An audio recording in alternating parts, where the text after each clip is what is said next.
আসসালামু আলাইকুম, আমি ফারজানা কারণ আমার রান্নাঘরে আপনাদের স্বাগত। আজকের রেসিপি কাটা মশলা দিয়ে বাম মাছ ভুনা। প্যানে তেল গরম করে নিয়েছি, এখন আস্ত জিরা দিয়ে দেবো। এখন দারুচিনি, এলাচ, তেজপাতা দিয়ে দেবো। ভালো করে নেড়ে ভেজে নেব। আদা কুচি করে নিয়েছি, এর মধ্যে দিয়ে দেবো। রসুন কুচি,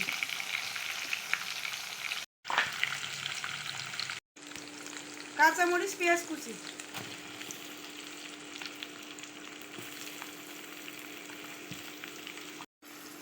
এখন ভালো করে মশলাগুলো ভেজে নিতে হবে।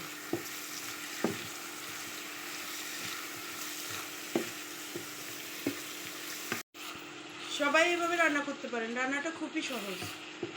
ব্যাচেলার ভাইরাও করতে পারেন।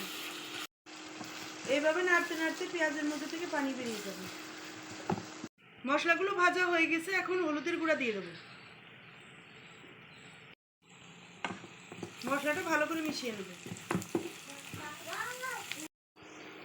ভাজা হয়ে গেছে, এখন মাছগুলো দিয়ে দেবো। এই রান্নাটা শিখেছি আমি আমার বড় বোনের কাছ থেকে। ও খুব রান্না ভালো পারে। এই রান্নাগুলো ভালো করে মিশিয়ে নেব।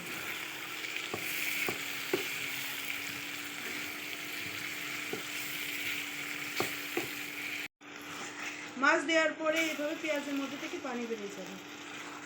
এই পানি দিয়ে মাছ সেদ্ধ হয়ে যাবে। পেঁয়াজ থেকে পুরো পানি বেরিয়ে গেছে, এখন এর মধ্যে লবণ দিয়ে দেবো। লবণটা পরে দিতে হবে।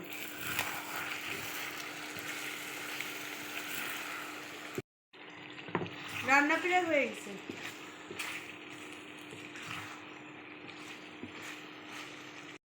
তৈরি হয়ে গেছে বাম মাছ ভুনা।